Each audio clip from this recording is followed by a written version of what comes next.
بسم اللہ الرحمن الرحیم۔ السلام علیکم دوستو، میں ہوں نوید عباس۔ آج کے ولاگ میں آپ سب کو خوش آمدید کہتا ہوں۔ گجرات سے 20 کلومیٹر کے فاصلے پر ایک گاؤں کیرا والا سیدہ واقع ہے۔ سرگودا روڈ پر منگوال اڈے سے بائیں جانب ایک چھوٹی سی سڑک نکلتی ہے۔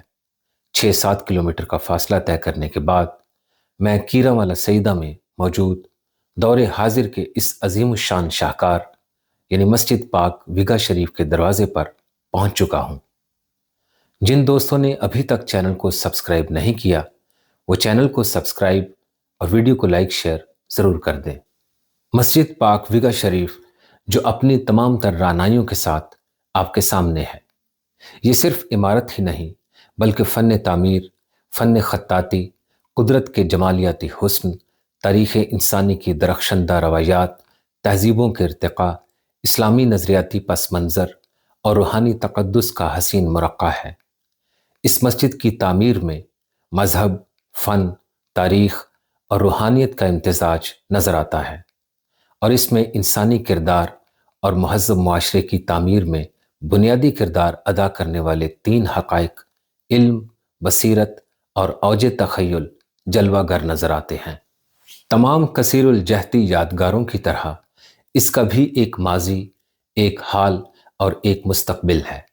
اس کے درخشاں ماضی کو زبان سے بیان کرنا دشوار ہے، لیکن آنے والے ادوار کے مورخین کی رہنمائی کے لیے یہی کہا جا سکتا ہے کہ یہ خالق اور مخلوق کا معاملہ ہے، معبود اور عبد کا راز ہے، مسجود اور ساجد کا معاملہ ہے، غنی اور محتاج کا راز ہے، شہنشاہ اور گدا کی بات ہے، نبی کی اپنے امتی پر عطا ہے، آقا کا غلام پر کرم ہے، محبوب کی محب کو محبت کی بھیک ہے، داتا کی فقیر پر سخا ہے، مسیحا کی بیمار کو شفا ہے، ادھر ادنا ادھر اعلیٰ، ادھر بے کس ادھر مشکل کشا، ادھر امیدوار کرم ادھر کرم کا ملجا و ماوا، ادھر رحم کا ملتجی ادھر رحمت للعالمین، اور کفے پائے مصطفیٰ ہے اور اس کو چومتا خاک کا ذرہ۔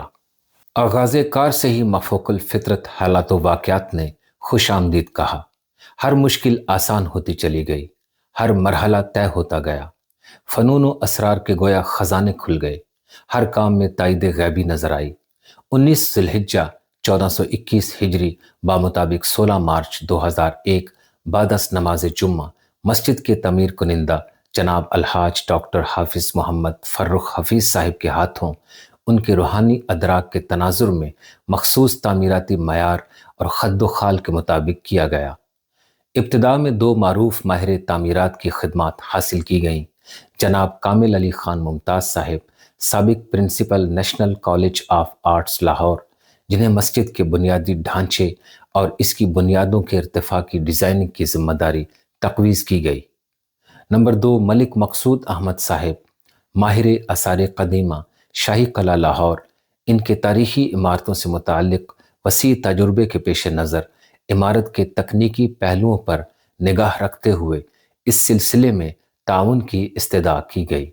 مختلف شہروں لاہور، کراچی، ملتان اور راولپنڈی سے پتھر کے کام کے ماہر کاریگروں کو بلا کر کام شروع کروا دیا گیا، لیکن جلد ہی جس کام کی انہیں ہدایت کی گئی تھی اس کو ناقابل عمل قرار دیتے ہوئے یہ ٹیمیں ایک ایک کر کے رخصت ہو گئیں، جس کے بعد ڈاکٹر صاحب نے بغیر کسی تکنیکی مہارت کے صرف اللہ پاک کے بھروسے پر اپنی میڈیکل ٹیم کے ساتھ باقاعدہ کام کا آغاز کر دیا۔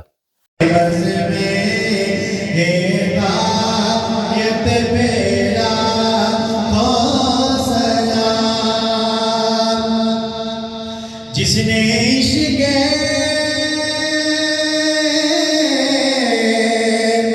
نبی کا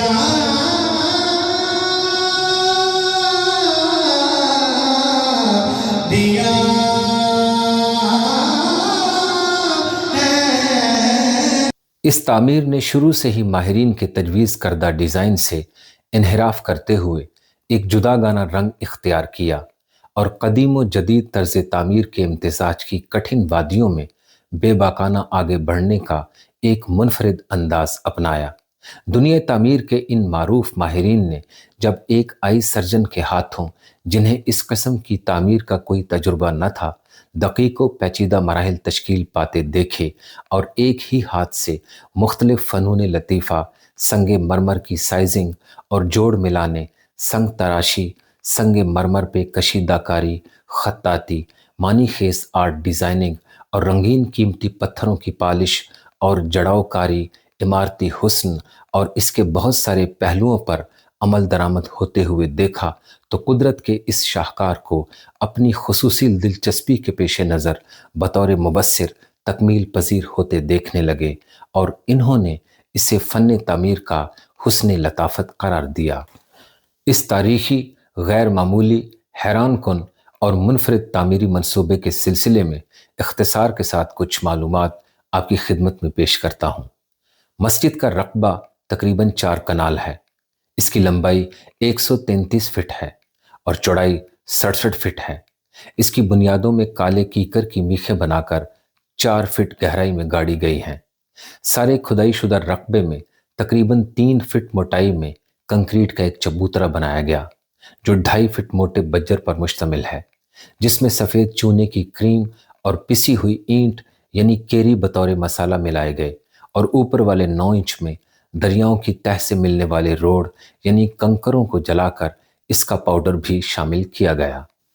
اس کنکریٹ کے چبوترے پر دیوار کی چنائی کی ابتدا 12 فٹ موٹائی میں اینٹوں کی چنائی سے کی گئی اور چبوترے کے باہر 3 جانب 10 فٹ موٹائی میں پتھر کے بڑے ٹکڑوں کو تراش کر بطور پشتہ نصب کیا گیا، اور اس تمام چنائی میں مثالے کے طور پر چونے کی کریم، پسے ہوئے کنکر اور پسی ہوئی اینٹوں کے اجزاء شامل کیے گئے۔ تمام درمیانی حصے میں زیادہ پکی ہوئی کم وزن اینٹوں کھنگر کی ٹھوس چنائی کی گئی، جس میں 4 بائی 4 فٹ ایئر کالم دیے گئے ہیں۔ ستون بنیادوں کی دیواروں کے کراس پر سے اٹھائے گئے، جبکہ صحن کے نیچے تمام رقبے میں بڑے سائز کی 3 عدد اینٹ کی ڈاٹیں ہیں جو چیمبر سے دروازے تک کے علاقے پر محیط ہیں۔ اینٹوں کی چنائی سے بننے والی دیوار بنیاد میں 12 فٹ ہے اور بالائی سطح پر بتدریج کم ہوتے ہوتے 6 فٹ چوڑی رہ گئی، جبکہ پتھروں کا پشتہ 18 فٹ پر روک دیا گیا۔ بنیاد کے بالائی 8 فٹ میں سنگ مرمر بیرونی طور پر استعمال کیا گیا، جس کی سلیں 4 انچ موٹائی میں جبکہ لمبائی اور اونچائی میں مختلف سائزوں میں تھیں۔ اندرونی حصہ ٹھوس اینٹوں کی چنائی پر مشتمل تھا۔ بنیاد کی بالائی سطح چیمبر کے لیے 29 فٹ اور صحن کے لیے 26 فٹ ہے۔ بنیاد کے اوپر دیوار کی تمام تر چنائی اندر اور باہر سے 3 سے 7 انچ موٹی مختلف سائزوں میں سنگ مرمر کی سلوں پر مشتمل ہے۔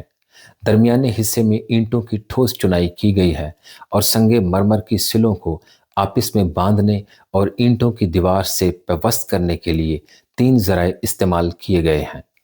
سنگ مرمر خیبر پختونخوا کے قبائلی علاقہ جات سے حاصل کیا گیا ہے۔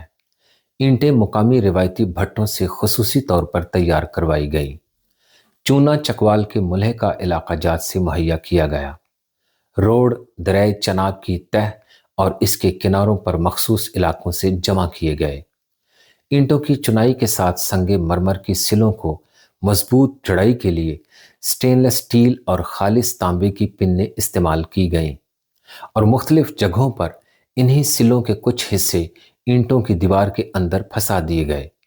گنبد اور میناروں کے کلس سٹین لیس سٹیل اور پیتل سے بنائے گئے، جن پر ٹائٹینیم کی سنہری تہ چڑھائی گئی۔ الحاج ڈاکٹر حافظ محمد فرخ حفیظ صاحب نے تنہا براہ راست سنگ مرمر کی سلوں پر اپنے ہاتھوں سے آرٹ ڈیزائننگ کی۔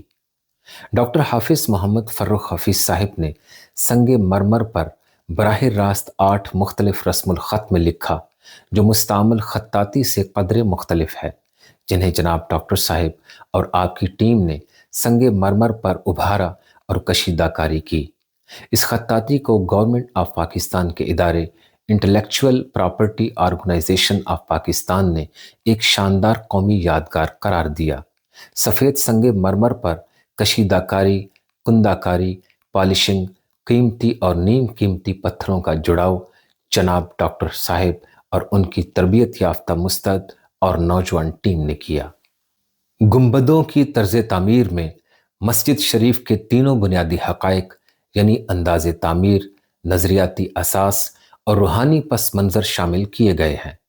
مسجد کے گنبدوں کی مضبوطی دوہری چھت کی متقاضی ہے، جبکہ میناروں کی آسمان کی جانب اٹھان عمارت کے تقدس کا اظہار ہے، اور درمیان سے پھیلاؤ عمارت کی روحانیت کے اپنے گرد و پیش پر اثرات کا پتہ دیتے ہیں۔ یہ گنبد پہلے سے تعمیر شدہ کسی عمارت کی نقل نہیں، بلکہ بتوفیق الہی ڈاکٹر صاحب نے فری ہینڈ ایک پتھر پر اس کے خد و خال ڈیزائن کیے، اور اس پتھر کو بھی کشیدہ کاری کے لیے محفوظ کر لیا گیا ہے۔ اس مسجد کی تعمیر سے متعلق لگ بھگ 6 عالمی ریکارڈز بھی ہیں۔ نمبر 1، سفید سنگ مرمر پر دنیا بھر میں اس سے قبل اتنا اعلیٰ، بھرپور، معیاری اور کثیر خطاطی کندہ کاری اور فنی تخلیقی کام نہیں ہوا۔ نمبر 2، جن رضاکاروں نے فنی کام کیا، اس کام سے پہلے اس ہنر سے بالکل نابلد تھے، اور اس سلسلے میں انہیں کسی قسم کا تجربہ بھی نہ تھا، بلکہ خود ٹیم لیڈر الحاج ڈاکٹر حافظ محمد فرخ حفیظ صاحب بھی اس سے قبل ان تمام فنون سے ناآشنا تھے۔ نمبر 3، مختلف پیشہ زندگی کے لوگ جو دن بھر اپنے ذاتی پیشہ ورانہ امور میں مصروف ہوتے، انہوں نے رات کے وقت مصنوعی روشنی میں نعت شریف کی مسلسل گونج میں رضاکارانہ اور جذباتی جوش و خروش کے ساتھ یہ فنی کام کیا۔ اس تعمیر میں اس شعبے کے پیشہ ور کاریگر شامل نہیں تھے۔ نمبر 4، تمام وزن برداشت کرنے والے حصوں کو، جن میں بڑی محرابیں، گنبد اور چھت شامل ہیں، خالص سنگ مرمر کی ویج کی صورت میں جڑائی کے ساتھ آرچ کے بنیادی اصولوں کے تحت تعمیر کیا گیا، اور اس کی مضبوطی کے لیے کوئی اور طریقہ مثلاً لینٹر یا قالب استعمال نہیں کیے گئے، اور اسی طریقے کو ڈاکٹر صاحب نے ویج ٹیکنیک کا نام دیا، جس کے بغیر چھت کے نیچے والے حصے پر آرٹ ورک ممکن نہ تھا۔ نمبر 5، گنبد اور چھت کی اندرونی سطح، دیواروں اور عمارت کے بیرونی اور اندرونی اطراف میں اتنی کثرت سے خطاطی اور فنی کام کیا گیا ہے جس کی تاریخ میں مثال نہیں ملتی۔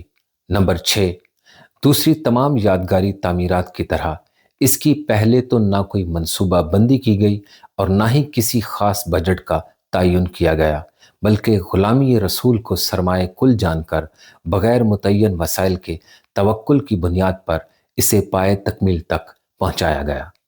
معالج ہونے کی حیثیت سے آغاز کار سے ہی الحاج ڈاکٹر حافظ محمد فرخ حفیظ صاحب کے بے شمار مریضوں نے بھی اس زیر تعمیر مسجد کا رخ کیا، اور 2002 سے لے کر مئی 2015 کے اعداد و شمار کے مطابق صرف اس مسجد میں 4,16,430 امراض چشم اور دیگر مریضوں کا مفت ادویات کے ساتھ علاج معالجہ کیا گیا، جس میں آنکھوں کے 23,368 آپریشن کیے گئے اور 35,672 مریضوں کی نظر کی درستگی، بصری اینک وغیرہ شامل ہیں، اور یہ سلسلہ تاحال جاری ہے۔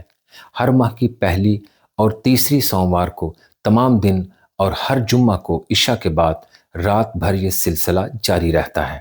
اس دوران آنے والے مریضوں، زائرین کو لنگر بھی پیش کیا جاتا ہے، خصوصاً رمضان المبارک کے جمعوں میں افطاری کا سلسلہ بہت وسیع ہوتا ہے۔ اس صورتحال میں یہی کہا جا سکتا ہے کہ روئے زمین پر قدرت خداوندی اور معجزات مصطفیٰ صلی اللہ علیہ وآلہ وسلم کی تاریخ کا ایک ذرّی باب ہے، اور تاریخ کائنات اس بات کی مظہر ہے، تائید خداوندی اور معجزات مصطفیٰ صلی اللہ علیہ وآلہ وسلم کا تسلسل جاری ہے، اور اس کی مثال ہمارے ایمان کی مضبوطی کا ذریعہ بنے گی۔ یہی اس کا مستقبل ہے۔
اگلی ویڈیو تک آپ سے اجازت چاہتا ہوں.